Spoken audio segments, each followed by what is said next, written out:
Oh, wow, what a morning. Whew.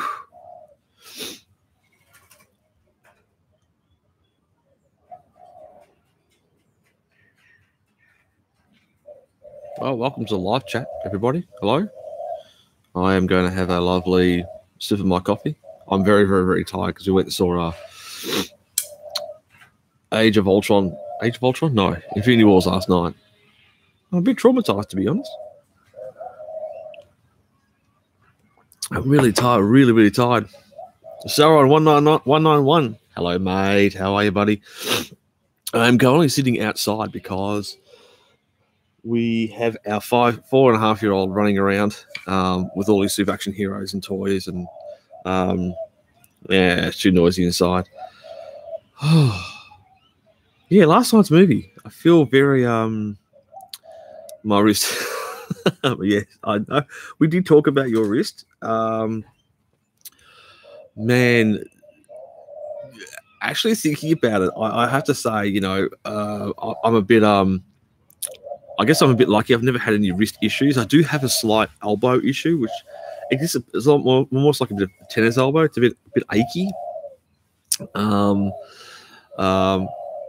As far as anything else goes, I mean, years ago, I think maybe in the early 2000s, I had a shoulder issue where it was like a pinched nerve, and it was causing me all kinds of grief and pain. But I think aches and pains wise, and any major issues in my body from drumming, I haven't really had any, to be honest. I know I've got to have my knee done, but that was because I overextended it when I was walking to work one day, and I've just been putting it off ever since. So it's probably going to have to happen soon.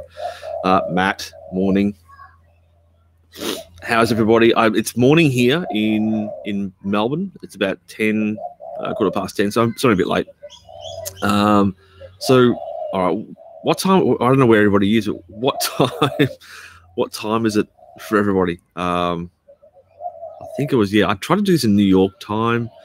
I don't know how successful I was at that, getting it accurate, but it's kind of hard to figure out when you're 15 hours ahead of everybody else.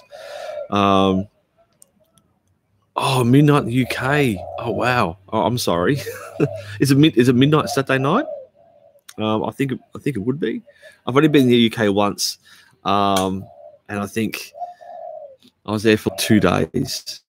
I did a bit of a gig and a thing, but all I remember was going out drinking and having a really mean curry afterwards.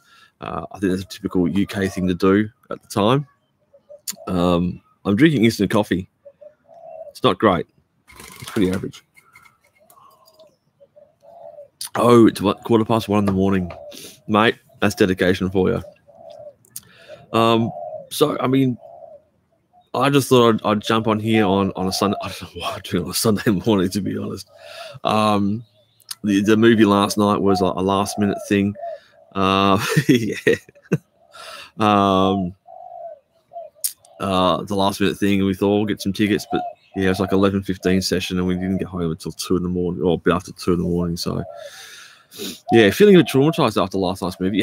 If you haven't seen it yet, it's awesome. It's absolutely awesome. Go see it. I'm not going to say anything else than that.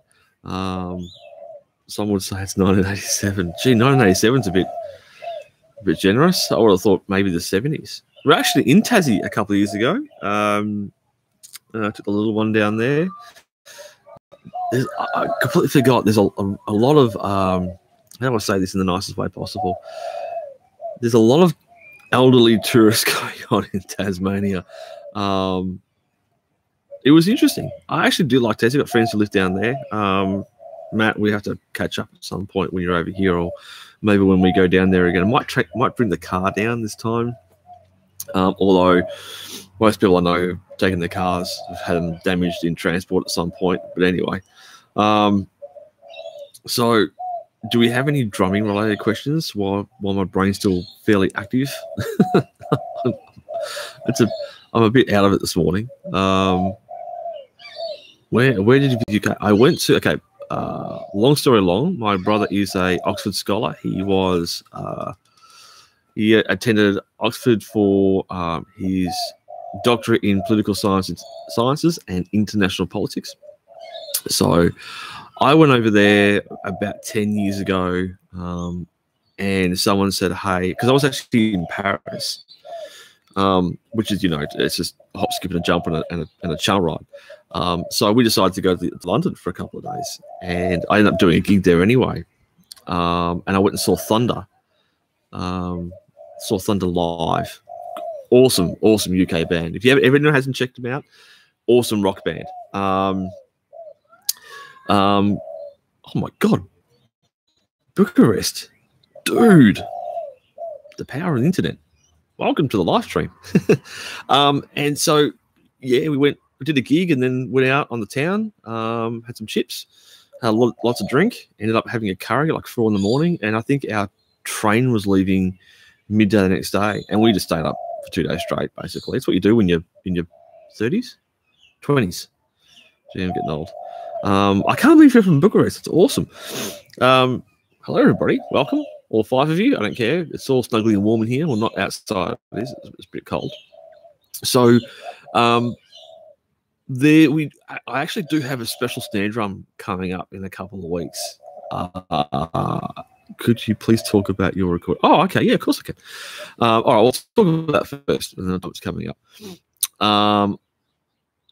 We got 2 new sponsors on, and at the moment we are just working out, because if you've watched the endorsement video here in Australia, it works out that if you say an item costs, say, $1,000, if you're endorsed by a company, you get 50% off retail. Well, that's just a general deal anyway. Could be more, could be less. So you end up paying 50% for items. So we just took on 2 new sponsors, which is PreSonus. So we're getting a new PreSonus desk, and we've also got Audix as well, so which is pretty cool.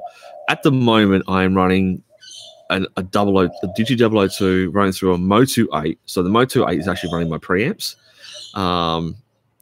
Hasn't let me down. Both actually haven't let me down for a long time, which has been great.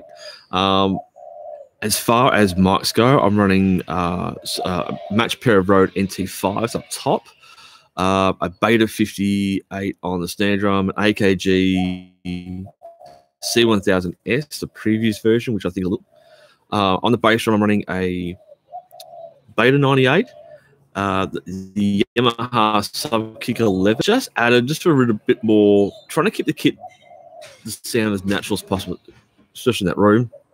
I have a vintage 1981 NT1 Rode, so gives a very, very warm sound to the room, and that room is horrible. I know the room is horrible. We are looking at getting basically we're looking at moving business in the next couple of months, hopefully by the end of the year.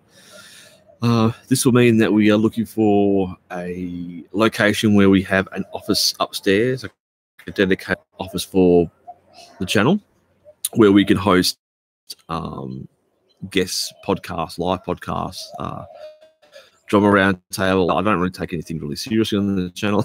I'm not a very serious person at times. So we want to grow the channel in terms of recording gear as well. So we are looking at getting a 24-channel PreSonus Live recording console, full digitalized, and just decked out with a whole bunch of Audix mics. So what do I think about the Yamaha comparison drum video? Did you get any ideas from? I did actually. I actually thought that was a brilliant video. I actually made a comment on it and contacted the drummer and say it was actually a very, very well done and brilliant idea. I am going to have excuse me. I am going to have the Romanian and the 45th side by side in a way where I'm still playing both, kind of thing. So like a dueling drummer kind of thing.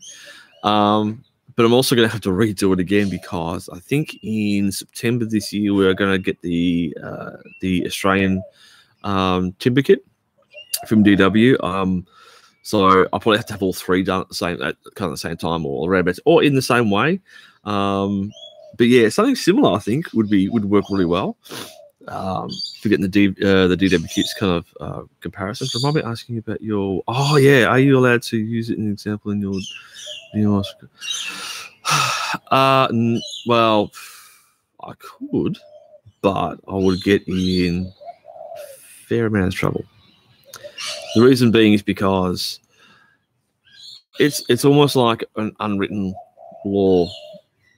It's kind of written though. But basically, the only time you can't use a DW kit is say if you're on tour and you don't have, or High Company doesn't have access to a DW drum kit. So with any manufacturer. So I remember doing a gig in Matt would know where Canberra is, in Canberra, and you know you put the tour sheet out. I asked for 10, 14, 16.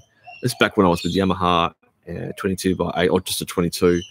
And what turned up was a mismatch of Pearl, Tama, and for some reason they had Audrey. How they have Audrey, not Yamaha? Anyway, the only thing Yamaha at the time was my snare drum, which I took personally. So those are the instances where you can play other brands, but unfortunately, I might have some video of me playing the BLX kit kind of floating around. So I might post up a bit of a flashback. But yeah, I think I would get in a bit of trouble. Yeah, that could get me. Yeah. I've got a question. Oh, okay. In your mind, what's the biggest difference between the Romanian kits and the 45th? The shell sizes. The shell sizes are exactly the same. So it's a 10 by 8, 12 by 9, 14 by 12, 16 by 14, 20 bass drum. Okay, so a couple of weeks ago, we had Leon, a good friend of mine, Leon, who's actually now on tour with the Michael Jackson tribute show, and also, he's also doing a sci-fi brace, which is like going up to like 100 million hits or spins on Spotify or something like that. Very talented drummer. He came in and we actually got out. We hit the 10 of the 45th, and then we thought, oh, we'll grab the Recording Custom 10, hit that, and then we grabbed the Maple Custom 10. And all the same sizes, hit that. So we all kind of had them all lined up. And the noticeable difference, I would say, between the 45th and the Romanian has a much lower tone. More, I would say, it actually has a little bit more resonance because it's a denser shell. It's a darker tone. It's darker yet very chocolatey. It's kind of hard to describe. Like when I first hit the bass drum, it's got an E mat on it, and I first hit the bass drum, and the initial tone I couldn't comprehend because it's a lot than any other drum I played. So I'm like, wow, the overall tone of this is so low. So if you put them side by side, they are two completely different kits. There's no real similarities to them whatsoever, which really took me by surprise. So yeah, I hope that kind of answers your question a little bit. But as I said, if you're in Melbourne, you're always welcome to come down and have a hit and try them out for yourselves. I mean, I'm not opposed to people coming in and having a bit of a smash, because I feel that if you're ever going to go into a store and you're going to spend, upwards of 15 to 20 grand on a drum kit, you want to know what it sounds like. And if you can compare it to another drum kit, like a 45th or Romanian, if you're going to choose one or the other, it's good to have them kind of side by side. And if you're in Melbourne, you're always welcome to come in and have a bit of a smash. Anthony, okay, my brother is in the room. What time is it in Ghana, Tony? In your mind, how do you only do drum videos? Drum reviews. I like to see a cymbal reviews along with your main drums. Okay, yeah. A review on the Benny Grip Sound Series I'm using at the moment. There's a bit of a change going on here in Australia, so there may be a time, and I'm going to say this loosely, in the next, say, couple of months, where I will be testing a whole bunch of cymbals from other brands. So we're looking at bringing in a couple of other brands, because there's been a bit of a shake-up here. So I don't know where I'm going to be with cymbals. I like Meinl. Meinl's where my taste is, but they've now changed distributor, so they've moved from D'Addario to Dynamic Music. This means that, I funny thing is, it's been a bit lazy on my part. I haven't contacted anyone from Dynamic yet, because I need to know what's going on with cymbals wise with D'Addario. So yes, I will be doing. It's 12:30 in the morning. Go see Infinity Wars, Tony. You will walk away traumatized at the end of it. So I'm hoping to have So go through my older cymbals as well, because I've got a lot of zildjian and stuff. I got some more minor. I had some more minor stuff coming, but yeah, the shake up. But at the moment, I don't know what's going on. But yes, I do plan on doing some more cymbal reviews, other drum bits and pieces reviews in the next couple months, maybe in a couple of weeks. See how we go.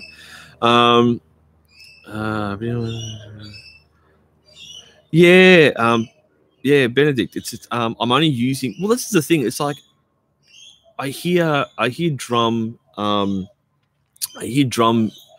review videos where they've got the whole kit mic'd up and it's completely dry. And I don't know if it's me, but when you're sitting at home or you're on a train somewhere and you don't have headphones and you're sitting there, like they all sound the same, which is for me, it's like cool. I can just buy any drum kit and it should sound like this.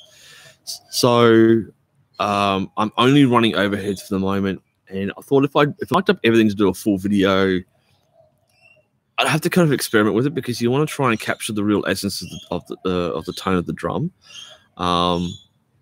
And I mean, in that concrete 320 meter square concrete box, you'd kind of want to have as much or as little bleed as possible from everything. But that room is really live.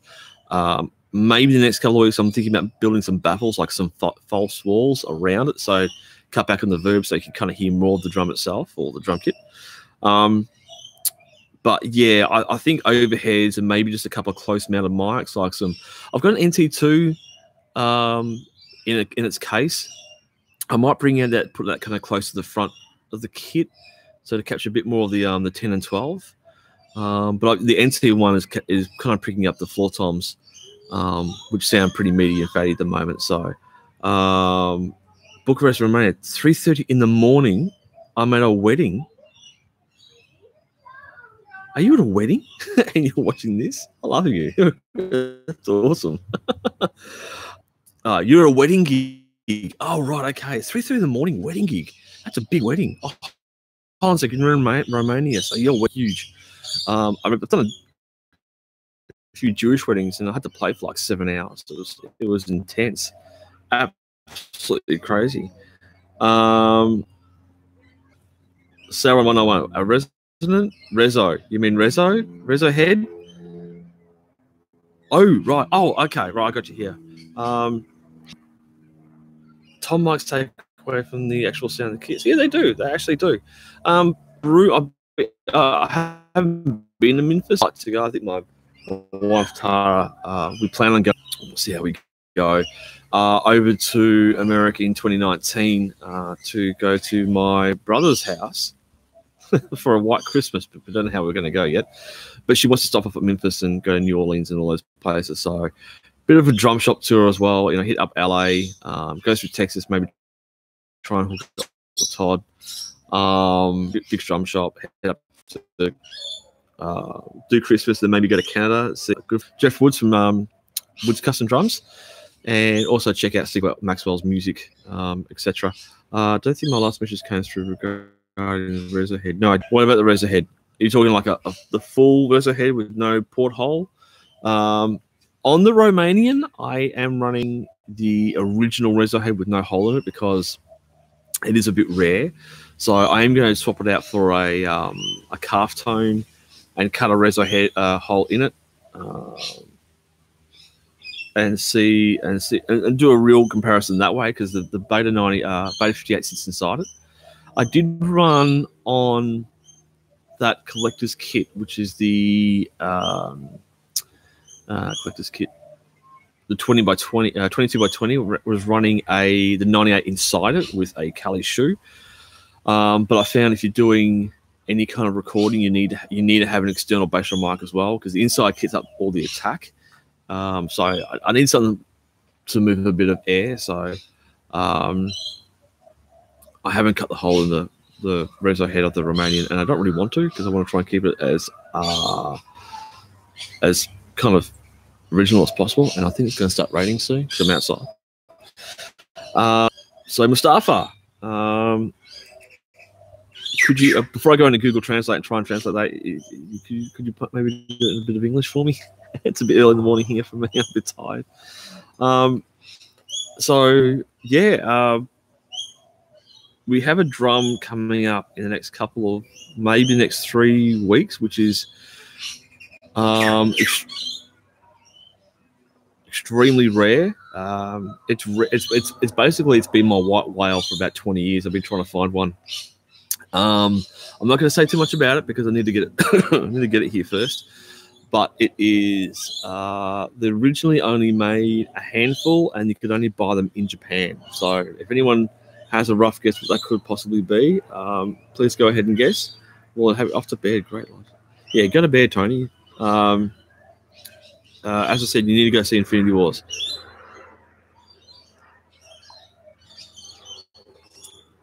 Yes. The broken. Yeah. Okay. So I had a lovely YouTube subscriber contact me who's in Australia who has some spare lugs. I am purchasing them on Monday. They're going to send me a couple. So basically, I hope by the end of next week I can bolt it back together, tune it up, without having it explode, and do a revisit video. But it's a bit. I think it's a bit sad that, look, you know, engineering issues happen, and sometimes things get changed along the way, which is fair enough. I completely understand that. But at the same time, it's like, well, you've got a lot of drummers out there who have these amazing drums and now can't play them because they've got broken lugs. So what I've done is I've actually sent off a lug to be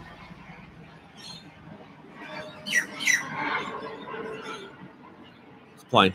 I sent off a lug, and we actually have reverse engineered it. We've modified it a little bit, and it's going to be CNC machined out of aluminium. I've done a couple of 3D printer ones, and it's going to be sent off to get 24 karat gold plated. I'm going to bring it back, and I'm just going to try and make it look as original as possible to the original lug. And then we're going to put it under some stress tests at a friend's lab. So they're going to try and basically break it in certain ways to see how it can hold up. So yeah, so hopefully maybe end of next week I'll have another video up of the Weckl 13x5 revisited, I hope. We'll see how we go. EC2s on my Pelby MCX tiles, I have the Remo Reset head. They look brand new, but I suggest I change them. Oh, okay, yeah. When it comes to, look, I'm horribly lazy when it comes to changing drum heads. I'm telling you now. When I was geeking heavily and I had using my Yamaha, one of my Yamaha kits, I bought that into, I think, yeah, January 2000. I didn't change the clear Emperors that were on that until 2014. So it was 7 years later. That's how horrible it was. Because I looked at them and went, these need to be changed. When I do it on a more regular basis, I would say, look, you know, drum heads are expensive, and I know a lot of people will say change your heads, you know, your reso heads at least every 6 months, 3 to 6 months, but that would mean anything, mate. If you got standard size of 10, 12, 14, 16, you could be looking at $200 plus, you know, for those sizes if you're in Australia retail. So you're not looking at 150 to do a deal. So if you're risking your whole kit in one day, you could be spending $200 to $300, which is a lot of coin. So if I was going to replace them, I would, if you go on the Evans track, which I would recommend because I have, clear, just G1s, man, clear G1s. They're like the staple diet for my drum kits. I put G1s on the Romanian. I haven't used a single ply head since I was 14. And it's because I couldn't tune them and it sounded terrible. The drums were also terrible as well, so that didn't help. And I chatted to Todd, you know, when I say Todd, it's Todd Zuckerman. When I chatted to Todd, he said, just get single ply heads, chuck them on the top and bottom, let me know how you go. And the DW kit tuned up straight away, no issues, and they stayed in tune and they've lasted ages. So yeah, I would go the G1s, just as kind of a staple, your staple kind of meat and potatoes diet. But you can go for something a bit different. I have seen people put the black chrome on the bottoms, which is pretty cool. I would try and always get the bottom head fairly thin, just to keep it, you know, open and as natural as possible. I'm a more of an open, natural kind of guy. That doesn't make any sense in drumming though. It sounds like I'm on the as I am outside. It could be Jurassic Park. Yeah, lots of birds chirping. Unfortunately, I don't think planes got much to do with Jurassic Park these days. I've worked for Yamaha for 6 years between 02 and 09. I will only say that there were problems with the snares and drums. Yeah, it's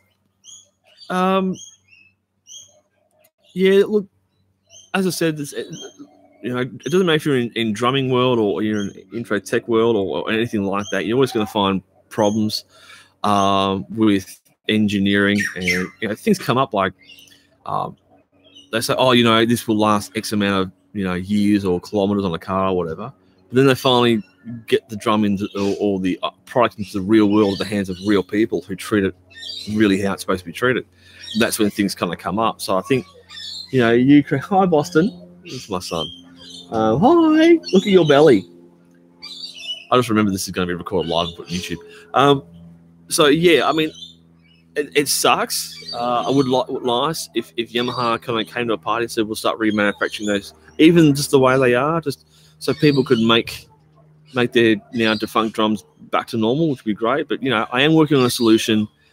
Unfortunately, those lungs are going to be probably by the time they're made and you make enough of them, they're going to be like $40-50 each, which I think is excessive. If you only need one or two to get a drum going, it's not so bad.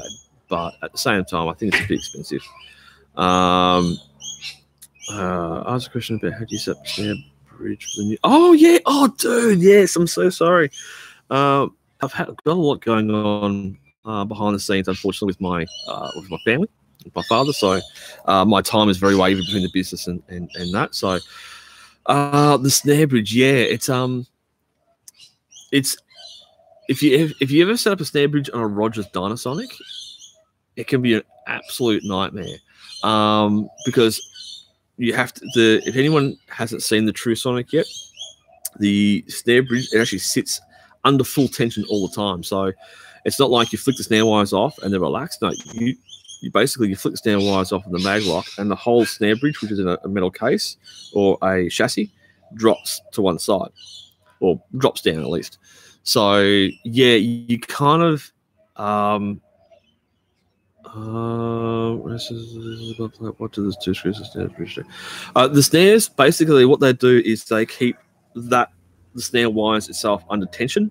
So if you find that, let's just say, because snare wires, they wear out, they do stretch, and sometimes they stretch from the outside in.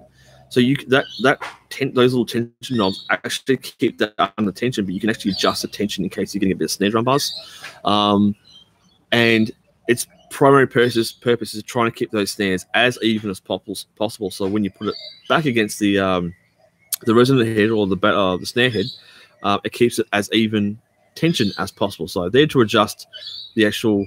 So if you look at it this way, the two knobs, it kind of does this. If you loosen them around, so if you have snare wires that kind of stretch on the outside and you tighten them a little bit, it'll pull them out, keep a bit more tension, keep the sensitivity going, because it's a very sensitive snare drum. I might do a video on that actually, and do some experimenting with it, because I think it's a worthwhile topic. Are you still playing? Yes, this must be. Yeah, okay. Yeah, I am still playing. I probably haven't played as much in the last 2 years, just due to like the business is going and it's getting bigger and bigger, and doing the 2 a.m. finishes, packing up, driving home. You get home about 3:30, and when you have a young family who wants to get up at 7 and you can't physically move at 7, I was finding that instead of gigging 2-3 nights a week, it started to slow down a bit, and I did try and find more work. I thought, I'll put myself out a bit more, but it got harder and harder. And this is the other thing that I think the biggest reason why I started this channel is because when you are endorsed, you have a kind of there's kind of a prerequisite that you need to represent the company out in public. So I was kind of sitting there thinking one day, if I was playing in a pub or a club, the chances of someone standing at the stage or in the back of the room going, "Oh, he's playing a DW Collector Series with exotic Mappa Burl with Selector's exotic lacquer over the top with 9000 series hardware and these drum heads and those, it's going to be very, very infrequent. I think I've only had maybe a couple of dozen people at gigs over my life go, oh my God, that kit's amazing. You know, I've got the same one, or, and that's generally someone who's not even out having a drink. They're just kind of, they've wandered in. So if you think about it, maybe 1 or 2 in 100 people in a room may notice what you're playing. If I'm doing a YouTube channel and I've had 1,500 people or 1,000 people view a video, that's 1,500 people to 1,000 or 1,500 to 2,000 people who are seeing the gear I play. So basically, in one video, like even just the very first video I've done, which I really should do it because it was terrible, more people watch that than maybe my entire life of people saying, oh my God, you're playing this brand of drum kit. So, okay, my little boy's going to come out. You can come out. So, yeah. So, our son with his Batman, his slippers on. No. Oh my God, no. He wants to turn the sprinkler on. So, yeah, song lists are pretty long, pretty big. Every so often a song will come up which I don't know, and I've had to learn it. He wants to turn the sprinkler on. No water, buddy. Please no water. No water. So yeah, song list is pretty. It still is pretty long. I'm doing a whole bunch of shows coming up soon with an old tribute or cover band of mine. So come a kiss. Say hello. Hi. Hi. Come over here. There you are. You want to go back inside where it's warm? Yeah. No water. Maybe later. So it's all right. He's upset now. It's okay. It's all right. Maybe we'll have a bath. Okay. And I used to play with the water outside, and we just said no. So. Hashtag arsehole parrot.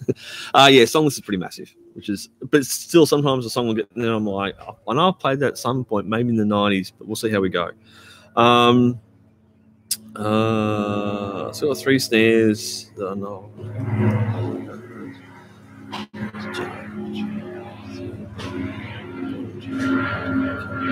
Oh, okay. 3 snares I know. One is good. The other one has gum under it. I was going to say, how did they get gum under it? You're at a school. Oh, no, that's fine. It's hard to tune. The third has a broken head on the bottom. All right, well, the gum, automotive sense and being a bespoke detailer, I would say you could either use, depends what the gum is. You can use some stuff called Goo Gone, get rid of the gum. Or hairspray. You can spray hairspray or harden it up and you can pull it off, but wear gloves because it gets quite sticky. How to keep it working? So, okay, snare drum head, if the head's broken, you just have to replace it. I'd say probably go maybe a 300 Hazy Evans head to replace that. If it is the bottom head, that is, of course. Or if it's a top one. If you're at a school, I always say, if you're at a school, you always want to get the longest lasting heads that are going to take an absolute annihilation of a beating. So on Evans, I would say Coda G2. I wouldn't go a hydraulic because it will kill too much of the tone. You want to have some kind of tone there, but especially depending on the brand of drum kit. Or I would go the UV heads because those heads, the coating is tough, man. Like I've been beating on one since last year, and the coating hasn't touched at all. It might be a slight little wear mark. That's about it. Send me some picture, Ken, to irondrummer@gmail.com, and I'll have a look at it and see what we can do. I'll have some ideas for you. Can you do a review on your hi-hat stand and double pedals and your experience with it? Of course I can, Nathan. Absolutely, more than happy to. I'm going to pick up a pair of a set of MMD, the DW machine direct drives. So I really want to try. I've tried some direct drives in the past. I tried the Yamaha ones. Didn't really dig them. The Pearl Demon drives, they were okay. I want to try the MMD ones because I want to see how they feel going between different brands. I used 9000 for a little bit. But I went back to the 5000s because I needed that little bit of, I wanted a little bit of weight. And stupidly, idiotically me, of course, I went, oh, I'm going to use wooden beaters. And they sounded great. They're made by Outlaw Drums in Michigan. Michael Outlaw and his family are amazing people. And I kept on going back to the plastic beaters or the two-way beaters, and I couldn't figure out why they were so damn heavy. And that's because I didn't have the sharp adjustment in the right spot, and that's all it really was. So 5000s for me are kind of like the stable kind of pedals. The 5000 stand is great. It's awesome. I do use a 3000 stand as well, because what I do is I pack it up. I fit my entire, I don't know if you've seen those 22-inch cases or the S22s from Hardcase. That's my entire hardware case. So I fit the entire hardware in that. But if I use a 5000 stand, I keep it out because I don't want to get damaged. And it's a little bit bulkier than the 3000, so I just want to be. I'll try and take care of my gears. Wow, hold on a second. You got funk, hip hop, Latin, movie soundtrack type band. I always wanted to do something like that. I've always wanted to be in a band when they played like cartoon jingles and TV show jingles. Okay, the set list would be 80 songs long and only go for 30 minutes, but I think it would be pretty awesome. 3 rehearsals a week, dude. Yeah, you know, yeah. So you get what? Yeah. Tiring, isn't it? Hello to you. thanks, John. Yeah, he's sitting on his couch watching cartoons at the moment. 1 or 2 stands, just considering a Dunnett 2 brass or a Noble Cooley walnut. Out of those two, I know Ron. Ron is a beautiful man. I love that man very, very much. He's done a lot for the drumming world, especially in terms of innovations. I was actually thinking this morning, if I was going to buy a snare drum from Ron soon, I would actually want the 2 brass, because I've talked to Hergo Bolle about it, and I've talked to Ryan. I play one live at NAMM, and they're just scrumptious. If you're after a metal sound but with a bit of warmth to it, with a whole bunch of punch, I would go the 2 brAs. It is freaking awesome. To swear today, I swear a lot sometimes. Yeah, it can get when you're multiple bands doing multiple rehearsals and multiple gigs, it can get a bit much, especially if you've got a day gig. Like if you're not teaching, if you're working in a factory or just an office, or you're just a regular day job, doing a lot of playing and rehearsals, it can really, it can take its toll, physically and mentally as well. I did find maybe, I'm going to say back in like 2008, 2009, I was doing Thursday, Friday, Saturday, Sunday, working a full-time finance gig in an office. And then it got to the end of the year and we have a busy period, which is like all the corporate shows, Christmas. I ended up doing, over the course, I did in 2 months, I did, I think, 48 gigs. And over the course of this one 2-week period, I was doing 3 gigs a day on weekends, and during the week I was doing an afternoon gig, leaving my gear set up there, and then going to another gig, all in the same kind of facility at the casino. And I think I had to ask when they came up, said, "Oh, next round of gigs, a whole bunch of dates." I said, "Well, what do you want to do?" I said, I just want a weekend off." And it wasn't a weekend off. It was like, I just want a weekend so I can actually do my washing, do my laundry, service the car, do normal things, because I just didn't have any time and I was exhausted.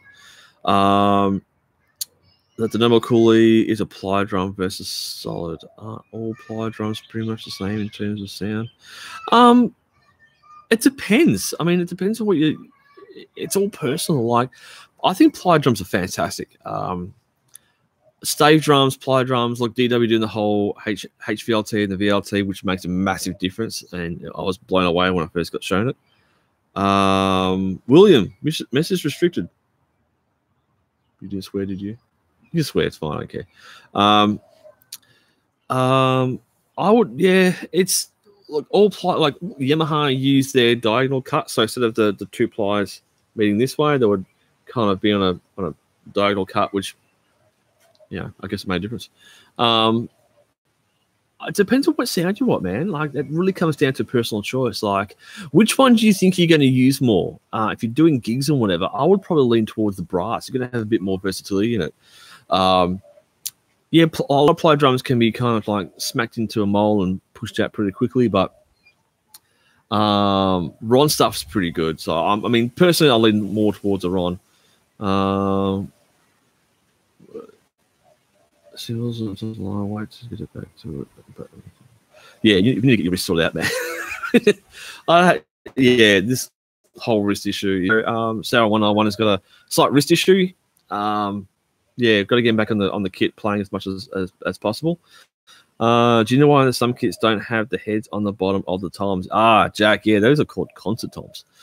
Basically, I think it was really kind of came big in the 70s and 80s. But you know what? Roger Taylor, who was just in Australia with Queen, and Adam Lambert, his current DW kit is running concert toms. Concert toms, you mic them on the inside, you hit them, it's a whole bunch of attack, it gives a very even tone. No reso head, which means it just gives a really long sustained note, but you can get the mic right up against the inside of the head and hit it. I've never been a massive fan of concert toms, but I've done a gig or two with them, and they're definitely an eye opener.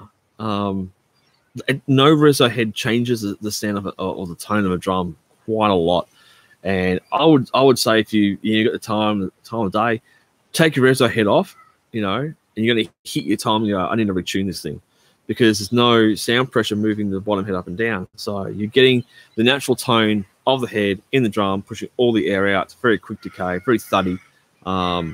It sounds cool. It does actually sound pretty good. What other stacked Yamaha kits behind you in your videos? I think it's a black original Maple Custom recording customs. How many kits do I own? I own a few. Okay, the black Nis, or the transparent black, is a Yamaha Maple Custom from the 90s. It's actually Dave Weckle's personal kit. Yamaha made a mistake with my order, and Dave Weckle was in Australia, and he left, and his custom kit was there, and basically I bought that one instead. So that's 10 by 8, 12 by 8, 14 by 12, 16 by 14 mounted, an 8 by 8 as well, and a 22 by 16, and it sounds delicious. The other kit is a Pearl BLX in 8 by 8, 10 by 10, 12 by 10, and 14 by 12 with a 20 by 16 kick. The acrylic there is 8 by 8, 10 by 8, 12 by 9, 14 by 12, 16 by 14, and 22 by 18. And the Collector's Exotic Olive Ash Burl is 10 by 7, 10 by 7, 13 by 8, 16 by 15, 22 by 20. Now, what you don't see in there, apart from the Romanian in the corner, I also have a full, basically 8 by 8, 10 by 8, 10 by 9, 12 by 8, 12 by 10, 13 by 9, 14 by 12, 14 by 14, 16 by 14, 16 by 16, sorry, 15 by 13, and the bass drums are, I'm sure I'm missing a few, bass drums are 18 by 16, 20 by 16, 22 by 18 turbo, is what they call it, and a 24 by 16, which is in basically the two bass drums are brand new in their boxes. How many kits do I own? I'd say too many. I think we're up to about a dozen. I own since I was a kid, so can't explain it a lot. I think that's all the kits I've got. There's a whole bunch of snips and cymbals still tucked away in other rooms in the factory and around the world. Do you get the same bounce? I actually find you get less rebound when you hit a concert tom. Like you hit it, it's just a pure, basically. You do get rebound, but it's like hitting a pillow. It makes sense. I find you might have to have the toms a little bit tighter to get a bit more tone out of them. I'd say just experiment with them. That's all you can do. You're not spending any money doing it, and it's just why the hell not? You've got the drums there, so I'd say take them out, take the bottom heads off, and see how you go. I mean, eating bacon. Watching this with headphones on probably looks crazy. Hey, buddy, you got bacon. You got more than me at the moment. I haven't even had breakfast yet. I'm probably gonna have to have Weet-Bix. I might even have Nutella on toast. I'm not too sure yet, but you've got bacon. So, mate, Jack, you're a legend. Thanks for coming on board and watching this in the restaurant with headphones on. Hey, at least not in the toilet. Maybe I should ask you how many of you are actually in the bathroom right now. So yeah, some of the things we go. Oh, here we go. So I go. So in the 14 by 5.5 size. Yep. Is that John? Is that in the 2N or in the Noble Cooler you're talking about? Right now, no, you're close. It's 11 a.m. So yeah, it's 11 a.m. Sunday here right now, which means I'm probably gonna have lunch before I have breakfast. Maybe gonna have both. So, so this snare drum I've got coming up. There's no physical video of this on internet anywhere of it being reviewed or even reviewed properly. So I'm actually having, I'm actually selling off some of my stuff to get this. So that's how much I want to get this on the channel. It's still Saturday. Yeah. Well, this is the thing. It's really funny. When you're in Australia and you fly to America, so if you fly into LA and you're going to NAMM, which I hope to go to NAMM next year again, you literally leave. You arrive the day you leave. So if you leave here, say midday on a Monday, you arrive in America at like 7:30 in the morning on Monday. So some people don't quite understand the whole international dateline thing where you say, yeah, what time do you leave? I left at midday. So you basically, I went Monday, but it's only 10 o'clock on Monday. So try and explain it. A damn dateline is that if you leave on a Monday for a 4-hour flight, you arrive on a Wednesday. So you actually miss a whole day. So when you're trying to account for, I'm going to be in America for 10 days, it's literally, add say 3 to 4 days of traveling on top of that because you'll lose so much time. Past 9 p.m. Saturday night in Montreal. Oh man, always want. Please tell me you have been to see Steve's music. Some of the fellas there. I tried sending one of them a bottle of something they did, and I don't know if you know much about Canadian liquor laws, but Google it, and it's a very interesting read because it was pretty funny as well.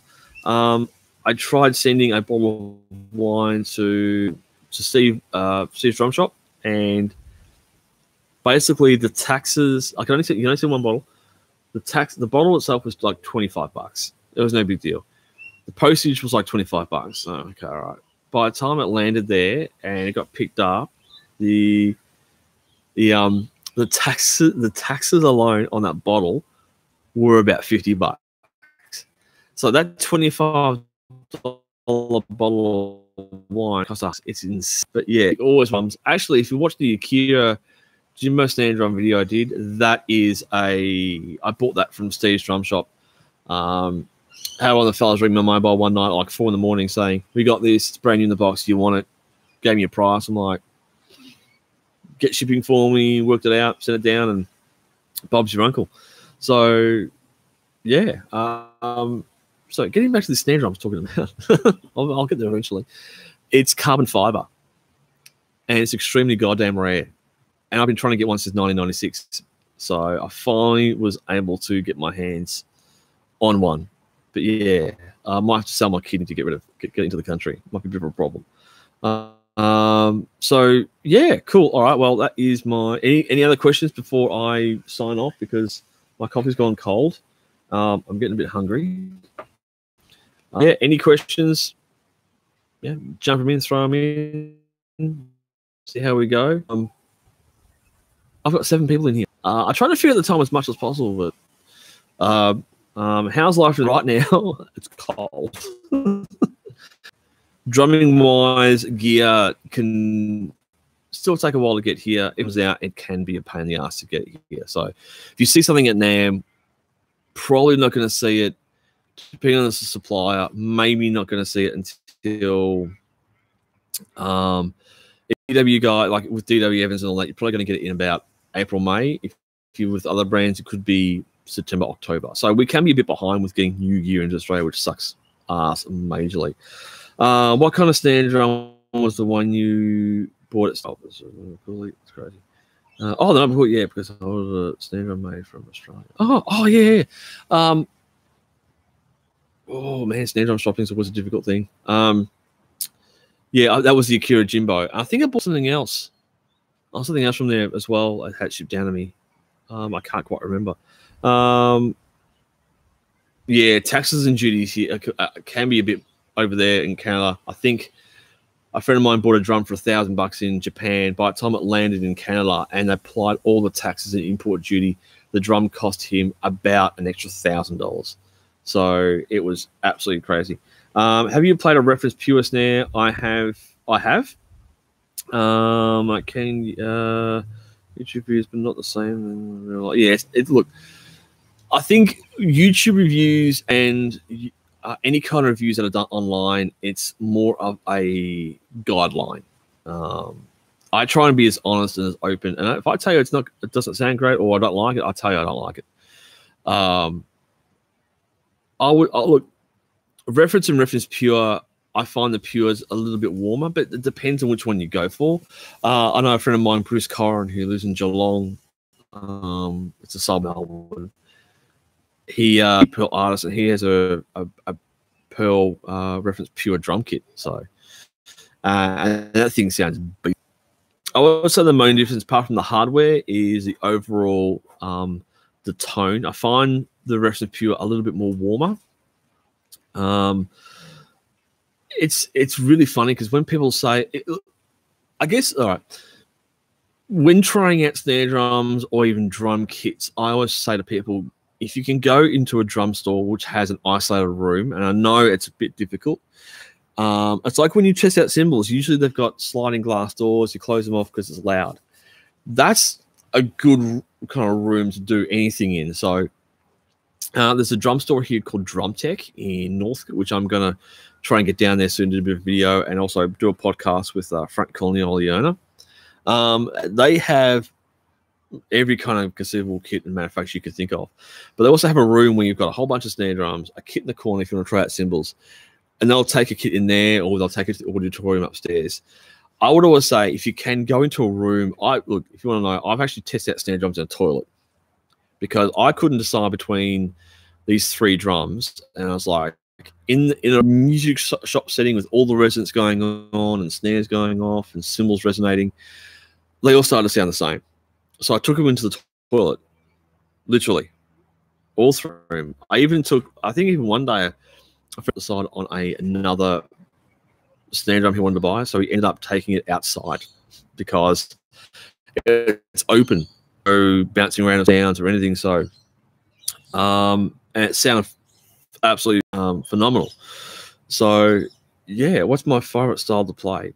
I'd say groove or rock. I used to play a lot of fusion stuff, but I found over the years I neglected my chops so much so that I decided to just on where the money was at. You know, the money's in the groove. But I don't get that much anyway. So, any experience with the Yamaha Absolute Hybrid? I used to own the Phoenix. It's the only kit I've sold that I don't regret selling because I just didn't bond with it. I didn't gel it sound the kit. That kit alone, though, in Australia, though, the price was astronomical. It was ridiculous.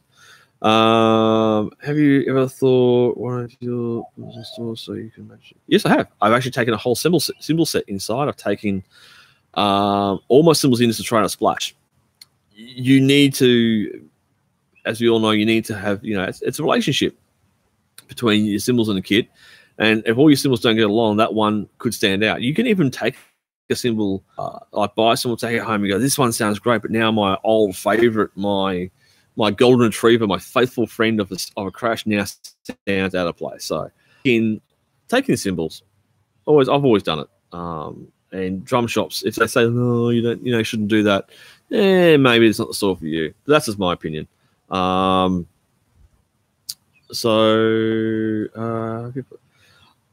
I'm going to try and get some Pearl stuff in, just to some snare drums to try and be a bit of a comparison. But, it comes down to who's got them, who's going to let me borrow them, and if they're even available.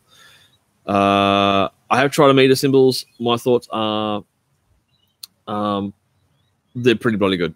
They're really nice. Hard to get here, though, because you had to go through an importer, which you start looking at things like that, like cymbals like Amita, they get expensive. So you go like, oh, this ride, Benny Greb ride in Australia might be $550, but you go to an Amida, that might be $700 because just import costs, distributor costs, taxes. Just try you can try and buy them online and do sound samples through like Minford's Drum Shop, but at the same time, it can be a bit difficult. So anyway, guys, I hope you enjoyed the live chat. I am going to sign off now because actually it's raining outside. Yeah, my Mac is now covered in crap. Mate, John, Matt, everybody else, Jack, Nathan, thanks for coming on board. Thanks for coming and watching this, and enjoy your lovely Saturday night or Sunday morning, depends on where you are. And I'll see you during the week. Have a whole bunch of videos coming up. Sarah 101, love your work. Let's get that rest sorted out, and I will see you guys very, very, very soon. Cheers.